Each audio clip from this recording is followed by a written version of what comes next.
My name is Claire, and this is the story of the night my husband came home at 11 p.m. and casually destroyed our marriage, only to wake up the next morning and realize I had already ended it. It was a Tuesday, just like any other. I had dinner warming in the oven, the house quiet except for the soft hum of the refrigerator and the distant ticking of the wall clock. I had sent him 3 messages that day, nothing dramatic, just gentle check-ins the way I'd learned to do after 9 years of marriage. Working late? Should I save you a plate? Everything okay, Marcus? No replies. That wasn't completely unusual, but something in my chest felt off, a quiet pressure I couldn't name.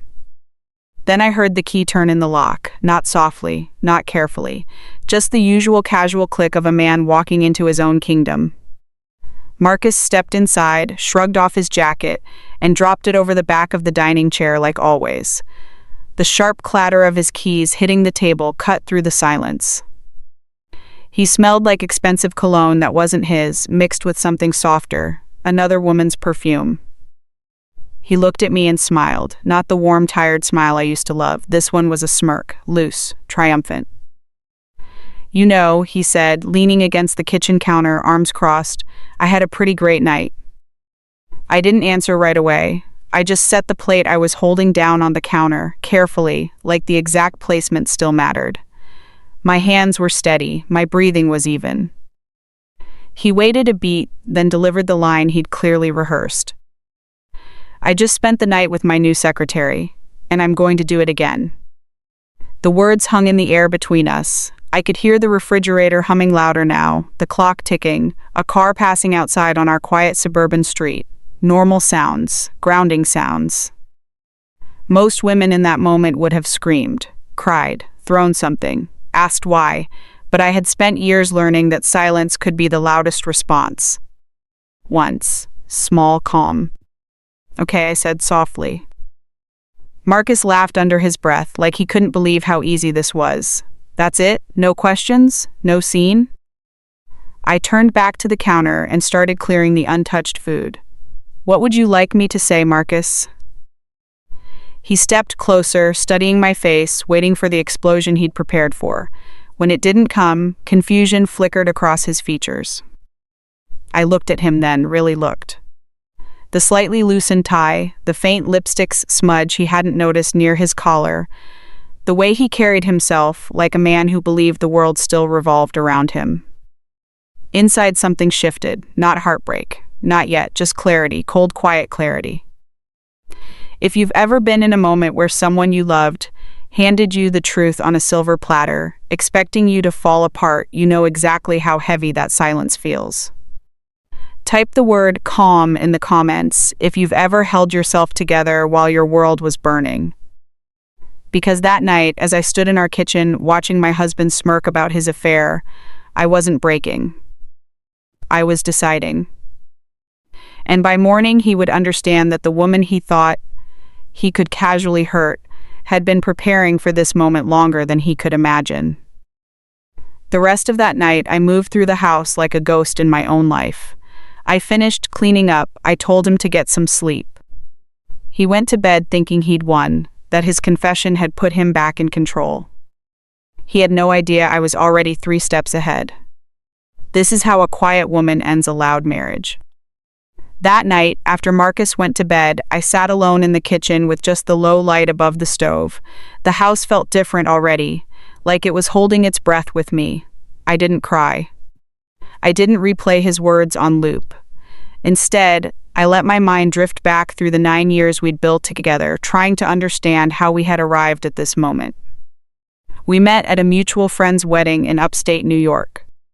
I was 27, working as a financial analyst at a mid-sized firm, good with numbers, spreadsheets, and making complicated things feel simple. Marcus was 30, charismatic, already climbing the corporate ladder in sales. He had this effortless confidence that made everyone in the room lean in when he spoke. When he asked me to dance, I felt seen in a way I hadn't in a long time. Our first few years were beautiful in that ordinary, hopeful way. Weekend road trips, late-night talks about the future, building a life in this quiet suburban neighborhood because it felt safe.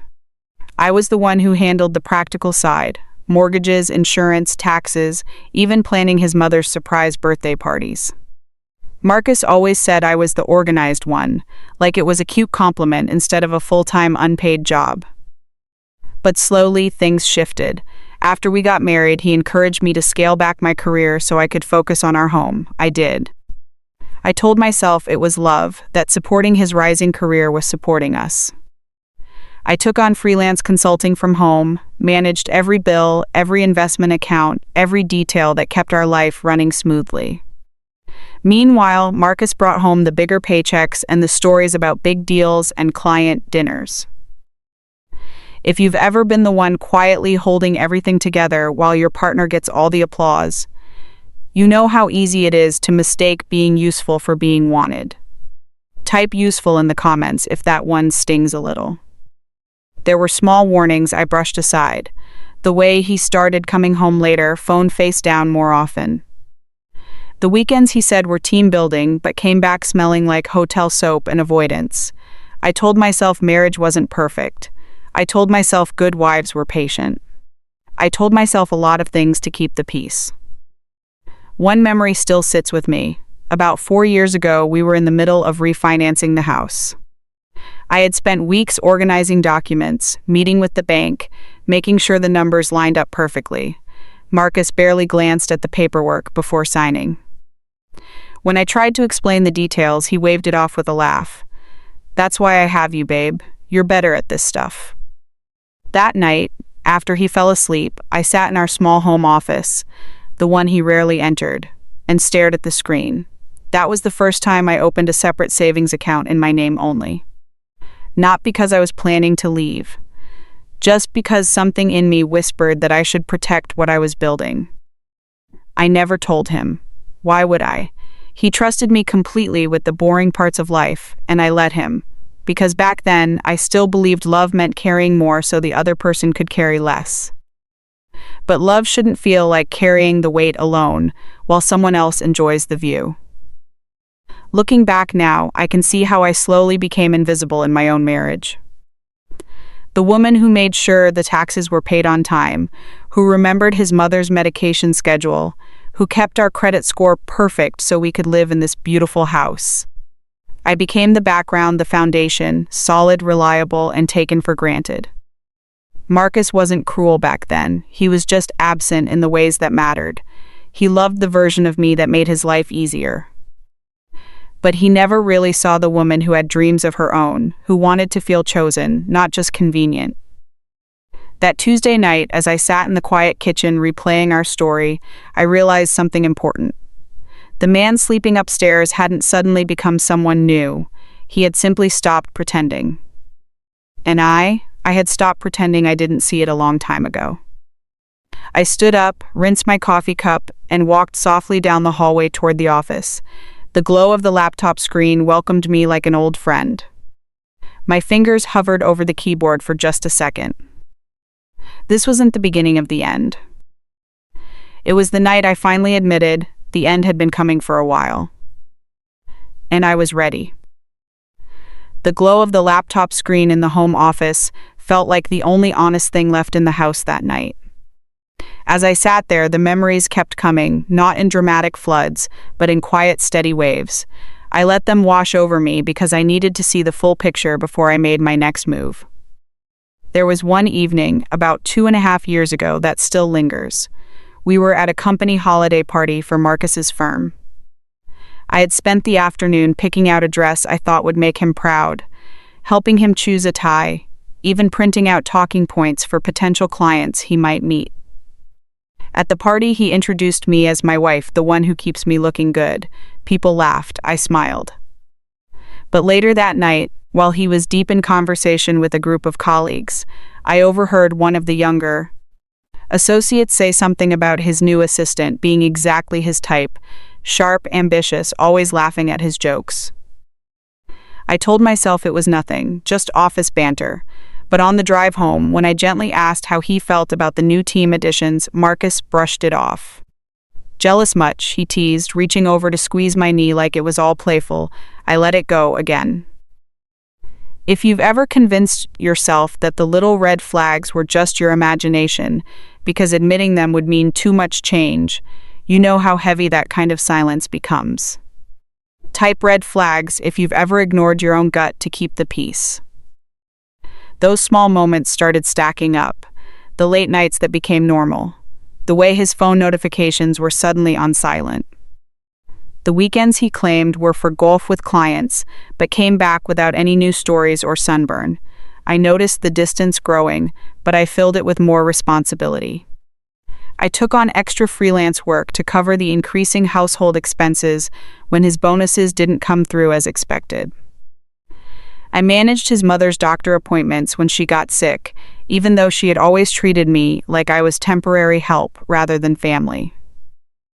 I remember standing in the kitchen one rainy afternoon, watching him scroll through his phone while I prepared dinner. He laughed at something on the screen, a soft, private kind of laugh I hadn't heard directed at me in months. When I asked what was funny, he just said, "Work stuff," and went back to scrolling. That was the night I created a hidden folder on my laptop, not for anything dramatic, just starting to organize our financial records in a way only I could access, password protected, separate from the shared drive we used for taxes. I wasn't planning to leave, not consciously. I think I was just protecting the life I had built. Because deep down, I knew that if everything fell apart, Marcus would expect me to pick up the pieces like I always did. And for the first time, I started wondering what it would look like if I didn't. There was another moment more recent. 6 months ago, I found a hotel receipt in his jacket pocket while doing laundry. Not a smoking gun, but enough. When I calmly asked about it, he had an answer ready. "Team off-site, babe. You know how these things are." His tone was so smooth, so practiced, no guilt. Just mild annoyance that I'd even brought it up. That was the night I made my first call to Margaret Lawson, the divorce attorney a friend had quietly recommended years earlier. We didn't meet in person, just a short consultation over the phone. I told her I was just gathering information. She understood, she'd heard it all before. She asked me one question that stayed with me. Do you want to be ready, or do you want to be surprised? I chose ready. From that point on, I started moving pieces quietly. I opened a new business consulting LLC in my name only, routing some of my freelance income through it. I updated the beneficiary information on a few accounts. I made sure the house, purchased mostly with my grandmother's inheritance before we married, was documented clearly as separate property. Marcus never paid attention to those details. He trusted me, or rather, he trusted that I would always handle them in his favor. Looking back, those silent warnings weren't just signs of his growing detachment. They were the universe giving me time to prepare. Time to stop being the woman who carried everything and start becoming the woman who could walk away with what was rightfully hers. I closed the laptop for a moment and leaned back in the chair, listening to the house settle around me. Marcus was snoring lightly down the hall, completely unaware that the foundation he stood on had been shifting for years. He thought his confession tonight was a power move. He had no idea it was just the spark I'd been waiting for. The real work was about to begin. The clock on the wall read 2:47 a.m. when I finally opened the hidden folder on my laptop. The house was completely still now, except for the occasional creak of the floorboards settling. Marcus was asleep upstairs, probably dreaming of his great victory in the kitchen earlier. Meanwhile, I was wide awake, fingers moving across the keyboard with a strange sense of purpose I hadn't felt in years. That's when it really began, the part no one saw. Not my friends, not my family, and certainly not my husband. I started preparing in silence, not out of anger, but out of clarity. I realized I had been useful to Marcus for a long time, but I wanted to feel wanted again. And if that wasn't possible inside this marriage, I needed to make sure I could stand on my own when the time came. If you've ever stayed up late reorganizing your life while the person beside you slept peacefully, you understand how empowering that quiet work can feel. Type preparing in the comments if you've ever protected your peace before anyone else even noticed it was under threat. It started small. After that phone call with Margaret 6 months ago, I began separating our finances in ways that were completely legal but invisible to him. I created a dedicated account for my consulting business, Elegant Solutions Consulting. I routed new client payments there. I updated the house documents to clearly trace the down payment back to my grandmother's inheritance. Marcus had signed everything without reading, as usual. He trusted my organized nature, and I used that trust like a quiet shield. I remember one afternoon, maybe 3 months back, sitting in this same office while Marcus was at a supposed strategy meeting. I pulled out an old photo album from the shelf, the one with pictures from our honeymoon in the mountains.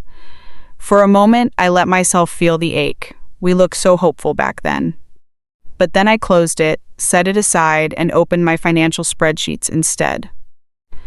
That was the day I transferred a portion of our joint savings into my individual retirement account, carefully documenting everything with clean trails. Not taking what wasn't mine, just securing what I had earned and protected. There was another quiet turning point. About 2 months ago, I met with Margaret in person for the first time.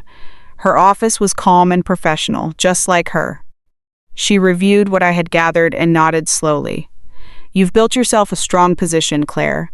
Most women come to me after the bomb drops. You're already wearing armor." Her words stayed with me. I wasn't planning to leave yet, but I was making sure that if I did, it wouldn't destroy me.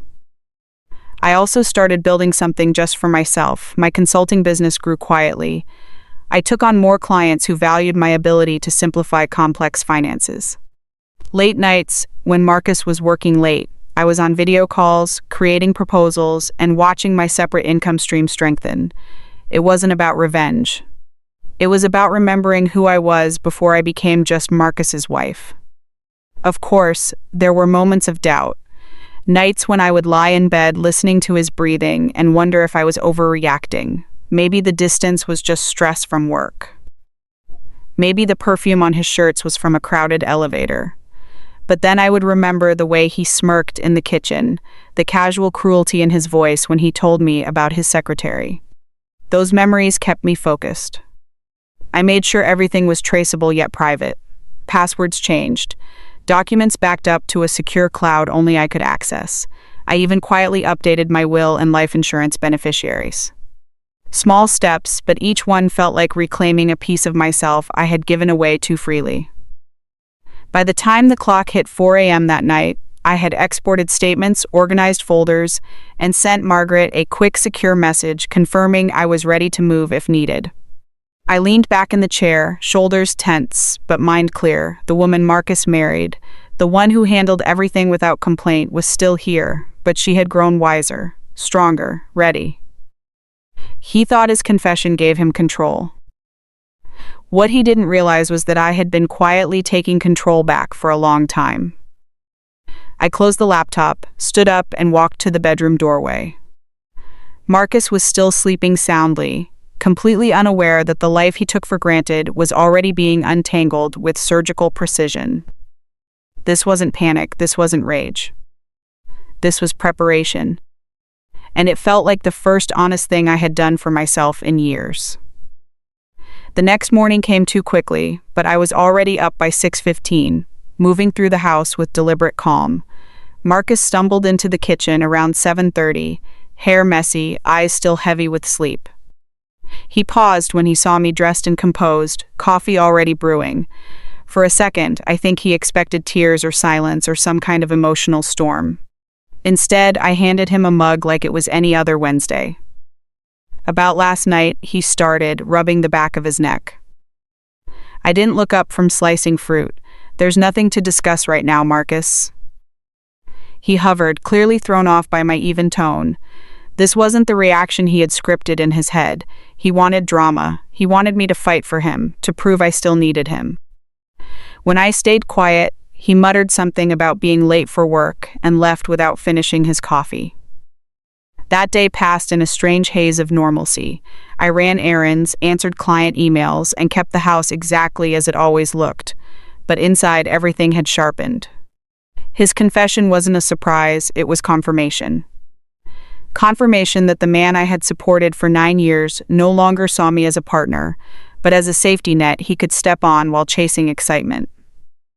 If you've ever had someone you love look you in the eye and casually admit they chose someone else, expecting you to just accept it, you know the quiet rage that settles in your bones. Not loud. Not explosive. Just deep, steady resolve. Type confirmed in the comments if his words ever gave you the permission you needed to finally choose yourself. That evening, he came home earlier than usual, around 6:40. No smirk this time. He stepped into the kitchen where I was preparing dinner, watching me with a mix of confusion and irritation. "You're acting different," he said. "I'm acting the same," I replied softly, stirring the sauce. "You're just finally paying attention." He tried to bring it up again over dinner. "It was one mistake, Claire. Things have been stressful at work. She means nothing." I set my fork down and met his eyes. "You told me you were going to do it again. That didn't sound like a mistake. That sounded like a choice."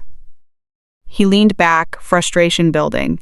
"So what, you're just going to be cold forever now? No fight? No questions about her?"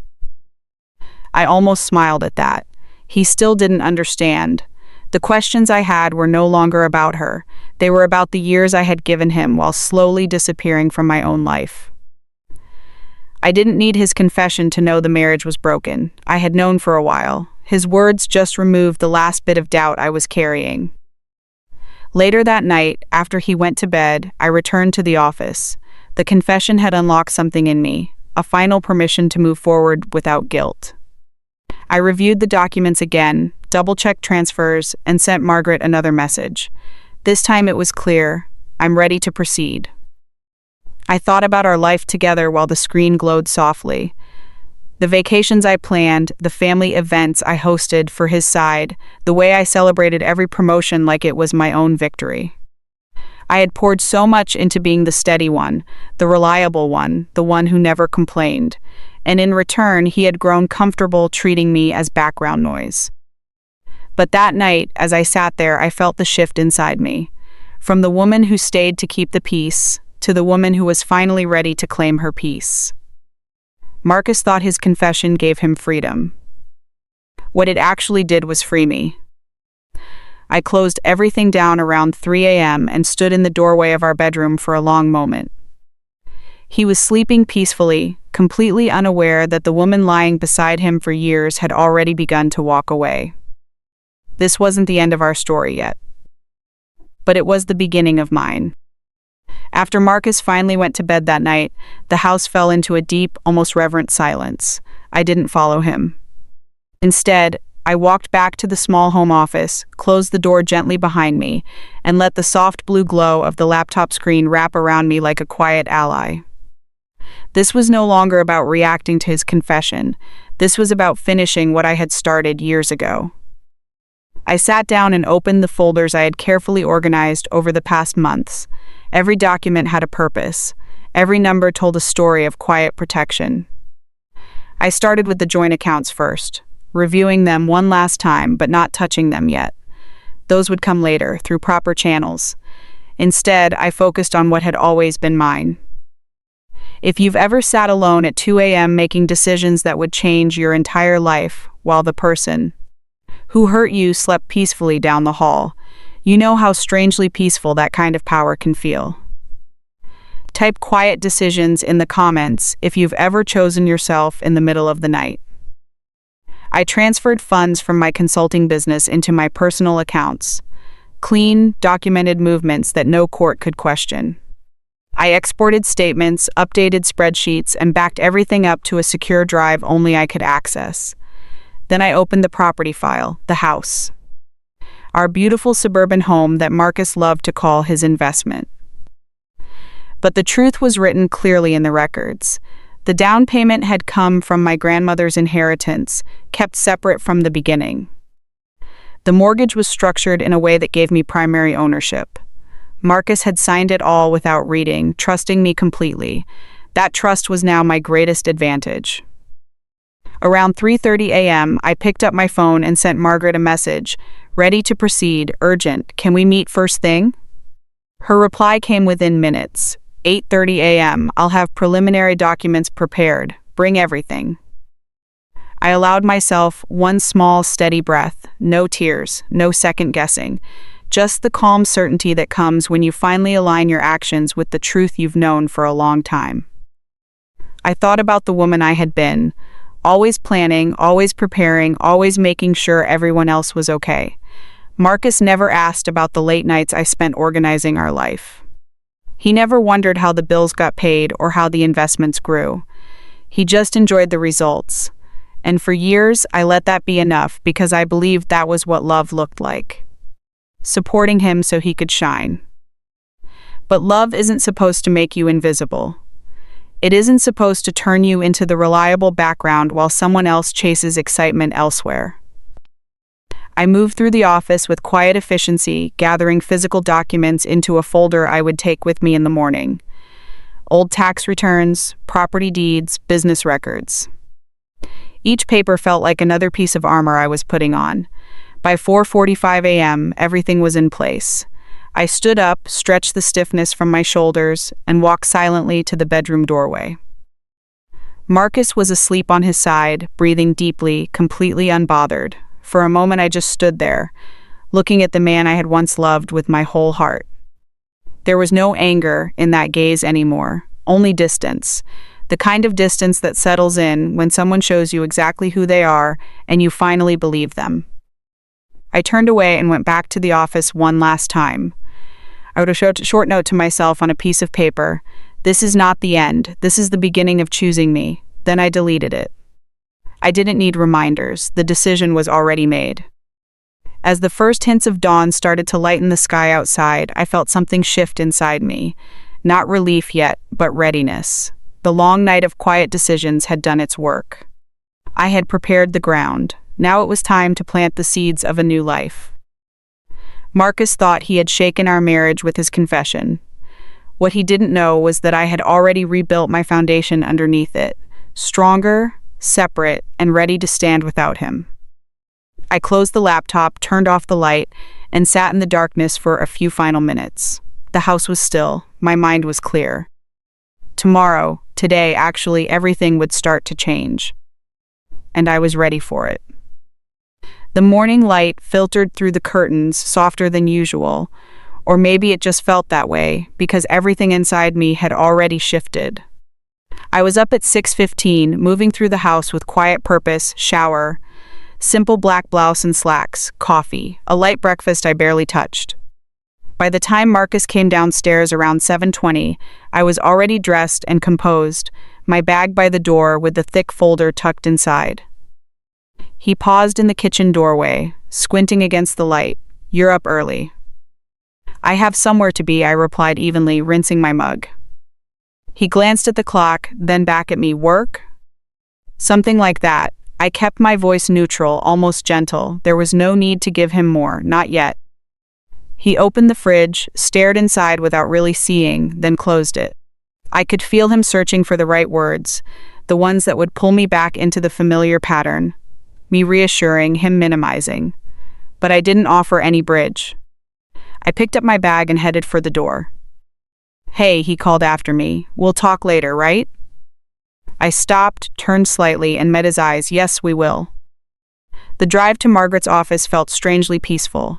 No music, just the low hum of the engine and my own steady breathing. When I arrived, her assistant greeted me with professional warmth and led me into a quiet conference room. Margaret stood up, firm handshake, direct eye contact, no unnecessary sympathy. Just competence. "You brought everything?" she asked. I handed her the folder. She opened it and scanned the contents quickly, nodding with quiet approval. "This is excellent, Claire. Very clean. The separate property documentation on the house is particularly strong. We can move fast." We spent the next hour going through preliminary filings, petition for dissolution, temporary financial orders, notice of occupancy. She explained each step clearly, like she was walking me through a well-planned garden rather than the end of my marriage. I signed where needed, scanned documents, and sent them back electronically. By 10:30 a.m., the first set was officially filed. If you've ever taken a step that felt both terrifying and liberating at the same time, you know the quiet power that settles in your chest afterward. Type first move in the comments if you've ever chosen yourself even when it scared you. After leaving Margaret's office, I didn't go straight home. I stopped at a small cafe, ordered a latte, and sat by the window for a while. I watched people rushing by and realized how long it had been since I allowed myself to simply sit with my own thoughts. For years, I had been Marcus's anchor. Now I was becoming my own. I opened the banking app and began the careful transfers, only what was legally and clearly mine. The consulting business funds, the inheritance-linked accounts. Small, precise movements that wouldn't trigger alerts but would secure my position. Each confirmation screen felt like another thread being pulled back into my hands. By early afternoon, I returned home. The house looked exactly as I had left it. Curtains half drawn, counters clean, everything in its place. That was intentional. I wanted the surface to remain calm while everything underneath moved. I packed quietly. Not everything, just enough for now: clothes, important documents, personal items that carried no shared memories I wanted to keep. I worked in small batches, carrying boxes to the garage where they wouldn't be immediately noticeable. Each movement was deliberate, no rush, no emotion clouding my focus. Around 4 p.m., I sat in the living room for a moment and let the silence wrap around me. This house had been my project, my care, my steady presence for years. Now it felt like a beautiful shell I was preparing to step out of. When Marcus came home that evening, I was in the kitchen again, preparing a simple dinner like always. He looked tired, wary. The confidence from the night before had faded into something unsettled. "You've been gone all day," he said. "I had things to handle." He tried to talk about us, about the secretary being a mistake, about fixing things. I listened without interrupting, then simply said, "The food is ready if you're hungry." That night, as he went to bed, I continued the quiet work. More documents, more confirmations, more pieces falling into place. The first moves had been made. And they were only the beginning. The next morning arrived with the same quiet precision I had come to rely on. I was gone before Marcus woke up. By 5:50 a.m., the car was loaded with the boxes I had prepared, and I left the house one final time as his wife. On the kitchen table, I placed a single white envelope with his name written clearly on the front. Inside were the documents Margaret had finalized: petition for dissolution, financial notices, and instructions to direct all future communication through counsel. No long letter, no tears on paper. Just the facts. I drove away as the sky lightened, feeling the weight of 9 years slowly lifting with every mile. I didn't look back in the rearview mirror. There was no need. Marcus woke up around 7:05 a.m. I know the exact time because Margaret forwarded me the timestamps from his first frantic calls. At first, he didn't understand what he was seeing. The closet was lighter. My favorite coats gone. The suitcase I always used for trips missing from the top shelf. The bathroom counter looked strangely bare. My makeup, my skincare, the small navy robe that had hung behind the door for years. Then he found the envelope. If you've ever watched someone's entire reality crack open in slow motion, you understand how powerful silence can be. Type "unravel" in the comments if you've ever seen the moment someone realizes they lost more than they ever thought they had. He called me at 7:08, then 7:10. At 7:12, he left the first voicemail, voice still thick with sleep but edged with irritation. "Claire, call me back right now. What is this?" By 7:19, the tone had changed. "What the hell is this supposed to mean? You can't just do this and disappear." I listened to them later, sitting in Margaret's conference room with a cup of coffee I never touched. His confusion was so complete it almost felt surreal. The man who had smirked at me 2 nights earlier, while confessing his affair, now sounded genuinely lost. He moved through the house, calling my name, opening drawers, checking the garage. The office was the final blow. My laptop gone, the lockbox gone, the filing cabinet half empty, the remaining folders labeled with cold efficiency. He called my old office. He tried Margaret directly. Her assistant responded promptly and formally, All communication must go through counsel. That was when the real unraveling began. Throughout the day, the messages kept coming. First anger, "You planned this behind my back?" Then disbelief, "This is insane, Claire. We need to talk." Then negotiation, "I ended it with her. It was stupid. I wasn't thinking." And finally, the one that revealed everything, "Please don't make me leave the house." Not her house, the house. He had spoken to someone, probably a colleague or a quick Google search, and started to understand the legal reality, the separate property, the documented inheritance. The careful structure I had built while he was busy living above it all. The man who never read what he signed was now bound by every word. I didn't answer any of them. Margaret handled everything with calm professionalism. I sat in her office reviewing timelines and next steps, feeling strangely anchored. This wasn't chaos. This was procedure. This was the system I had prepared for. By late afternoon, he had left 11 voicemails and 14 texts. In one, he accused me of betrayal. In another, he sounded small, almost broken. "I didn't know you would actually leave." Of course he didn't. Men like Marcus mistake endurance for dependence. They think the woman who quietly kept everything running would never have the strength to walk away. They confuse patience with permission. That evening, I stayed at a quiet hotel on the edge of town. I unpacked only what I needed, ordered a simple meal, and sat by the window, watching the lights come on across the city. For the first time in years, the silence around me felt like peace instead of loneliness. Marcus's world was unraveling, thread by thread, and I was simply no longer there to hold it together for him. The quiet strategy was working exactly as planned. 3 weeks passed in a blur of legal steps and quiet mornings. I had settled into a temporary apartment closer to the city, smaller, simpler, but entirely mine. No shared memories on the walls. No heavy silence in the hallways. Just space to breathe and begin again. Margaret kept me updated on the proceedings.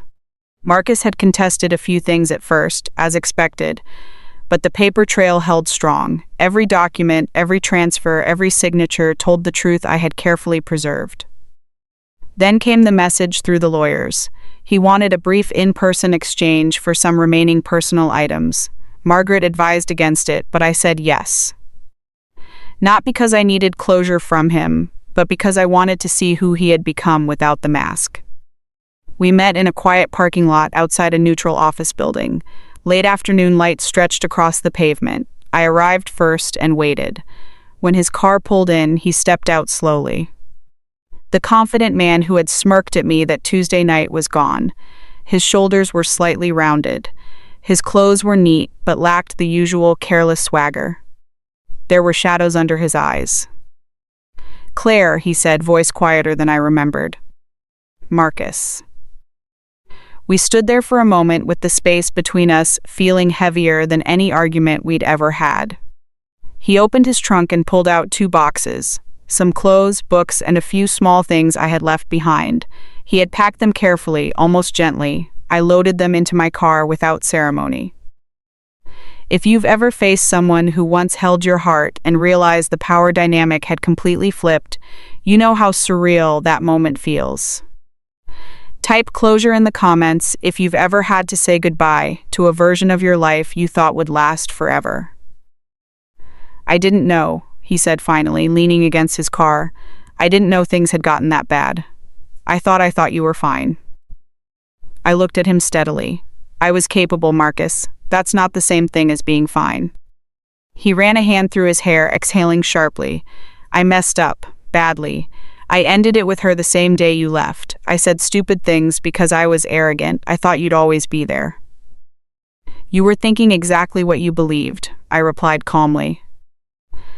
"That you could do what you wanted and nothing would really change. That I would keep holding everything together while you lived however you chose." He had no answer for that.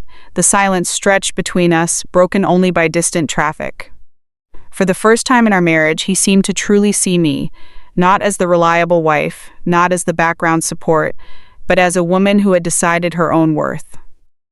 "I don't hate you," I said softly. "I really don't, but I'm not coming back. This isn't about punishment. It's about choosing a life where I'm not invisible anymore." He nodded slowly, eyes glistening for a moment. I figured, I never thought it would end like this. Neither did I said, but here we are. There was nothing left to fight over. No dramatic accusations, no tears on my part. Just two people standing in a parking lot, acknowledging that the story we had written together was finished. He helped me load the last box, then stepped back.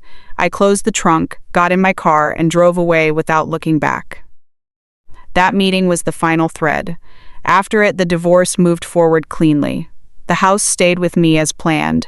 The accounts were divided fairly according to the records, not assumptions. Marcus moved out a few weeks later. I heard through mutual connections that he left his company not long after. Nothing dramatic, just a quiet exit as the consequences of his choices settled in. I didn't feel triumph, I felt release. The woman who had spent years being useful had finally chosen to be free. In the months that followed, I didn't try to rebuild my entire life overnight. I simply let myself exist in the space I had created. I kept the house for a short while longer, not out of attachment, but because it was legally and financially mine to decide. Eventually, I sold it on my own terms, at a time that felt right. The proceeds went into building something new, something that belonged only to me. I moved into a cozy apartment near the city center, smaller than the suburban home, but filled with light and possibility. No more tiptoeing around someone else's moods. No more shrinking myself to keep the peace. For the first time in years, my days belonged to me. I woke up when I wanted, worked on my consulting business with real focus, and even started taking evening walks in the park nearby, just because it felt good.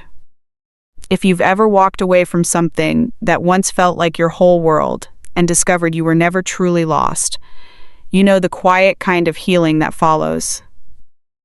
Type healing in the comments if you're in the middle of choosing yourself right now. My business, Elegant Solutions Consulting, grew steadily. Clients appreciated my calm, organized approach. The same qualities Marcus had taken for granted now became my greatest strength. I had more energy, more clarity, and strangely, more joy in the small things. Fresh flowers on the table, books I actually wanted to read, mornings spent planning my own future instead of managing someone else's. I thought about Marcus from time to time, not with bitterness, but with a kind of distant understanding. He wasn't a villain in a movie. He was simply a man who had grown comfortable in a life where I carried most of the weight. When I stopped carrying it, everything shifted for him. I heard he moved to a smaller place and was still figuring things out. I wished him well in my own way, but I no longer carried responsibility for his happiness. The greatest gift of all this wasn't the house, the accounts, or even the freedom from the marriage.